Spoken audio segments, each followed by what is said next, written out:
Welcome to Animal Chat, an Alberta SPCA podcast discussing topics about animal welfare, animal behavior, and animal protection. I'm Dan Kobe, and thank you for listening and for being passionate about animal welfare in our province. Today's podcast is dedicated to talking about the risks our pets face right in our own backyards and in our homes during the summer months. Earlier this week, I had the opportunity to talk to Dr. Vicki Janes from Heartland Fort Veterinary Clinic in Fort Saskatchewan about the types of health challenges they see at this time of the year as pets get into trouble right at home. Dr. Vicki Janes, thank you very much for joining us today. We're talking about common issues that you may see in your clinic with dogs and cats, things that they may get into trouble with in their own yard. We'll sort of separate this into dogs and cats separately. So when we're talking about dogs, what issues do you see coming in, things that people should hopefully be aware of so that they can prevent their animal from getting into trouble in the first place? Absolutely. So thanks for the intro, by the way. So out in the yard, and if we're talking about an enclosed yard in particular, we're looking more for trouble that dogs can get into that are almost always there. So there's always going to be, maybe someone threw something over the fence or a magpie dropped something. But for the majority of the time, the toxins tend to come from things inside the yard. In particular, we have a lot of issues with plants and depending on the weather. So this year will probably be a pretty bad year for the little mushrooms that grow, the fairy rings in the backyard. There's a lot of wild mushrooms that have toxic potential in terms of causing some stomach upset, maybe some diarrhea, but don't actually harm the dogs internally. And then there are some mushrooms that can cause some toxicity concerns that are a lot more dangerous. And they're very difficult to differentiate just by appearance. So there's a lot of great pictures on the internet of what the different mushrooms look like, because some of those little white mushrooms in the backyard are not really all that scary, but sometimes they can be if they're growing out in a field. We also have a lot of plants that people don't know. I myself do not have a green thumb. If it doesn't ask me to feed it a couple times a day, I probably won't remember. So for myself, I don't know a lot of the plants that are growing in my backyard. I bought the house, it came with beautiful greenery, and my pets do try and chew on a lot of the plants that are out in the backyard. And so just knowing what you have in your backyard in the event that your pet gets sick will really help in terms of knowing whether or not that plant had a potential for toxicity. A lot of them are just things like nausea, diarrhea, but there are still a lot of plants that can actually cause some kidney damage, both in dogs and cats. Cats not as much in terms of being out in the backyard. Most of the time cats are very good about being supervised. They're on harnesses, they're on leashes, they're with owners in particular. But for dogs, a lot of them are the ones that are a little bit more mischievous than others. Curious, they like to get into things for sure. For sure, yeah. What are the top plants that can cause serious health issues for your dog? So lilies is our biggest one, and the scary thing about lilies is it takes very, very little amount of plant to cause some serious harm to both cats and dogs. And in addition, it's every part of the plant that can cause toxicity. So a lot of times, people will call and say, well, my cat just sniffed the lily and has some of the little middle parts on their nose, but we didn't actually see the cat eat it. But sometimes that little pollen that sits on their nose when they sniff the lily and then afterwards they groom themselves, sometimes that's enough to get them into some serious trouble. So lilies would probably be our number one toxicity, both plant-wise, indoor and outdoor. But depending on season, we have a lot of Easter lilies, we have a lot of poinsettias. Yeah, poinsettias can cause a lot of toxicity. Those are mostly, again, just vomiting and diarrhea. They don't cause any sort of kidney damage, but it's just something that people don't really think of when you buy a plant or you gift a plant to someone, and they can cause some potential harm. I've had quite a few of my family members gift me lilies because I love them, but at the same time, I just tell them I can't have those in my house because I know know my cats will go after them. So there's definitely those two big concerns, I would say, are our most common in regular practice. Any others in the garden that you see sometimes that cause issues that are ones for people to watch out for? Yeah, so in the garden there's, and you'll have to forgive me, I don't remember the names of them, but there are a few plants that the taxonomic name is the part that I don't know, but things like, I think it was Dieffenbachia is a big one that can cause toxicity and kidney damage to cats and dogs, and there's a lot of others that just can cause some concerns, like choke cherries, the ones that fall off the trees. They can cause, again, some tummy upset, but not necessarily toxicities, but we do consider it a toxic part of a plant. And I know for sure we have some little choke cherries out back here, and every time I take my dogs outside the clinic, the first thing they want to do is eat the choke cherries that fall off the trees. So it can cause some mild concerns. My own pets have had diarrhea from it, but it's just one of those things where they just pick them up so fast that you don't even know that they're actually eating it. All of a sudden you look and they're chomping on something and you're like, oh my goodness, again? Yeah.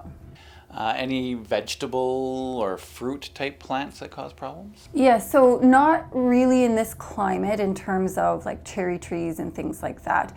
We don't have like our regular cherries. It's only the pit that's toxic, and crab apples and things like that. It's only the seeds that are toxic, so actually eating the fruit itself is not harmful. But that being said, some of the fruits and vegetable varieties inside our home that we're purchasing for ourselves to eat can be highly toxic to pets. Everybody knows, of course, of things like chocolate and onions and garlic. Those ones are very common. A lot of people know that they're toxic, but things like grapes and certain types of celeries and things like that can be toxic. And they're not things that you would normally think of as a toxicity concern.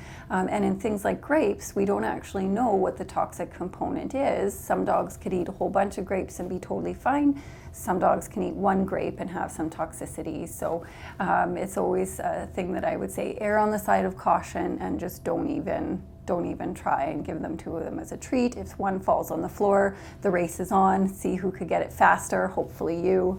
And then you just don't have to worry about any potential concerns. Now, if your pet you suspect has gotten into something like this, because there's such a range of toxicity, whether it's will have a major impact on them or maybe just upset their stomach, do you always recommend them bringing them in just to be certain, or is this something that they can sort of manage at home and watch? Yeah, absolutely. So I always recommend if your pet got into something and you don't know if it's going to be a concern, the least that you should do is call the veterinarian and see what to expect. A lot of times those toxicities are self-limiting, so like the poinsettia, you might have some raging diarrhea for a few days, but as long as they stay hydrated and they're continuing to eat okay, it should just get better on its own. Versus, say, if a pet ate a lily, then regardless of how much they think they did or didn't get into, we always recommend coming into the clinic and checking their kidney values, putting them on some IV fluids, that type of thing. So the least you could do is call, and then we can tell you whether or not to be concerned and what to expect with it, and how much to watch for before you should get concerned. So it's always worth a simple phone call. Rhubarb? Is rhubarb a problem? I Rhubarb read is, yeah. it might be a problem. Yep, absolutely. So mostly the leaves are the biggest concern. So same thing for large animal. We only deal with small animal here, but large animal is a concern as well.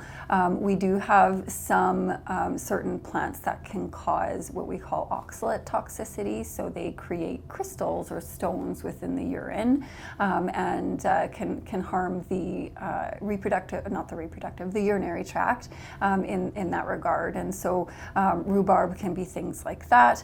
We also can see it if you're feeding normal green vegetables, like spinach can be high in oxalates and things like that, but they would have to eat a lot of it on an ongoing basis for those concerns. So sometimes we don't worry too much about those things, and it depends on the volume as well that they're eating.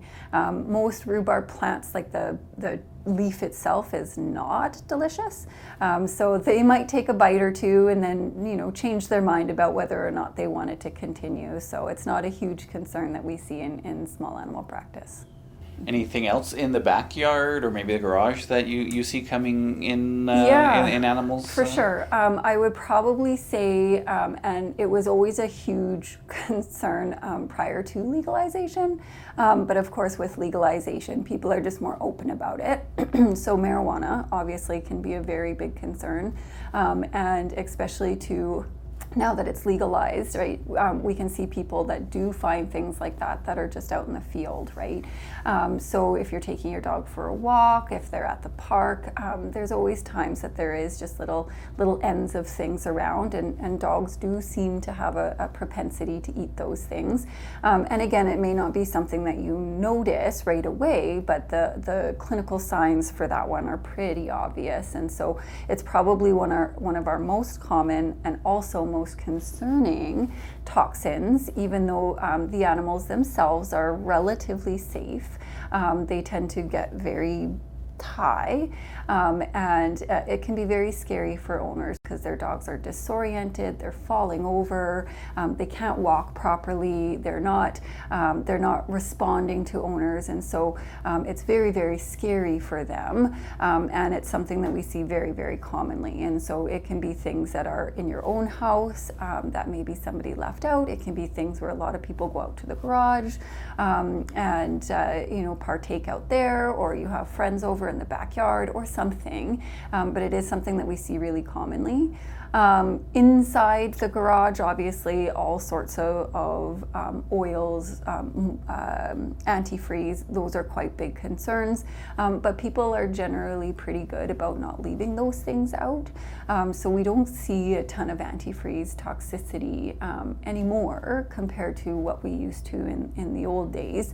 And same thing with poisons. So poisons can still be very common, but they're no longer our warfarin poisons that used to be the common ones back in the day. They now have like second and third and fourth generation rodenticide bait for insects, and they can cause similar concerns to the warfarin, but they are much, much more potent. So the worry about those toxicities is higher. I definitely don't see a lot of rodenticide toxicity working in a city, but when I worked large animal or rural, we definitely saw a lot more rodenticide toxicities for acreage dogs, because of course it's going to be something that you have out in the barn or out, in the garage or the shop, whereas in the city it's not as common for sure. Safe to say if it's poisonous and toxic to rodents, it's going to have an impact on cats and dogs as well. Absolutely, yeah. Fertilizer for your lawn, is that something that can get cats and dogs into trouble? Yeah, absolutely. So fertilizer can be a concern too. Again, pets are not really out there munching on fertilizer all that often. I mean, maybe if you're out planting something in your backyard, putting in some new trees or something, and you're fertilizing them at the time, yes, absolutely. If they take a big bite of fertilizer, the higher the nitrogen content, oftentimes the more toxic to them. But usually for most people, if you're out just using your little fertilizer spreader and your pet's running around the backyard, people are pretty good, especially with things like the green drop guys and stuff. They're not going to do it immediately. If you fertilize your yard, most people are very good about not letting their pets outside immediately after. So it's mostly in more public areas, and they usually put out little signs too to just make sure. A lot of places that do more public areas for fertilizing and for weed control and things like that, they've gotten a lot better about making their products non-toxic to pets. Any other concerns, things that you see, recommendations you would make to pet owners regarding their backyards? In terms of your backyard, so first of all, if you have a pet that's maybe a little bit more curious, or a pet that's a little bit more mischievous, they have lots of great fences that you can get for your plants just to protect them from your pets. Same thing too in terms of different types of mulches. Sometimes the mulch in your backyard might be treated for something, so just to be cautious about that. Dogs love wood mulch. They love to chew on wood. They love to eat those pieces. So just being cautious about what type of mulch that you get. And then of course, unlike myself, don't go by my example when you move into a new house. Figure out what kind of plants you have in your backyard. So when your dog is digging at them or chewing the leaves off or something like that, then you know what to expect. So just mostly educating yourself, and if you don't know, maybe make a call to your local veterinarian just to see if there's anything to be concerned about. Anything specific to cats? Cats are a little bit smarter than dogs about eating things that they shouldn't. So mostly cats are, they're a little bit more picky. They do love plants and they do love more rubbery things. So for cats, we don't tend to see as much toxicities for them as we do foreign body ingestions for things inside the house. But plants for cats is very commonly lilies. They like spider plants, which are not necessarily toxic, and outside it's mostly just grass. But again, you know, if you've treated your grass or anything like that, then it can be a concern. Cats are also a little bit nicer too, and for some reason when they eat things out in the backyard, like grass, a high proportion of them will just come in and throw it up on the carpet for you. So we don't see as many toxicity concerns with cats in that nature, but lilies would definitely be, any of those types of house plants are more concerning. In terms of cats, they're a little bit scarier to treat because they choose to eat the things that are the most toxic. So whenever we have a cat toxicity, they are the ones that usually end up here in hospital, versus dogs are usually a treat them and go home type of thing. So it's a little bit different in kitty cats for sure. I read something one time about being able to tell if your pet throws up from the color of the vomit, being able to determine whether it's just them throwing up because it didn't settle in their stomach, whether it was just food or whatever, or something that's more serious. Do you have any kind of rules of thumb on that one? For the most part, I would say, you know, anytime your pet vomits, it's usually abnormal. You know, for the color, it depends. Sometimes they'll just throw up froth. Sometimes they'll throw up bile, which is yellow in color, and that just means that their stomach has been a little bit more empty. Of course, if there's any blue or green color in the vomit, those are a little bit more concerning because they dye mouse poisons and things like that. Those bright colors for that purpose is so that we can tell when they come out one end or another that something happened.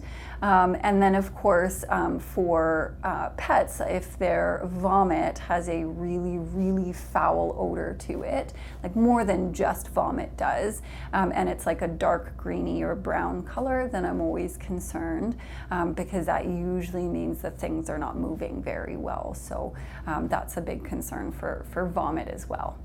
In the house, xylitol. Anything containing xylitol is problematic. Explain what xylitol is and the things that might contain it. You bet. So xylitol is a sugar substitute. So it's one of our sugar alternatives, much like aspartame or sucralose, except xylitol is highly toxic to pets due to what it does to their blood sugar. So it causes them to go hypoglycemic or have very low blood sugar, and those effects can last for days.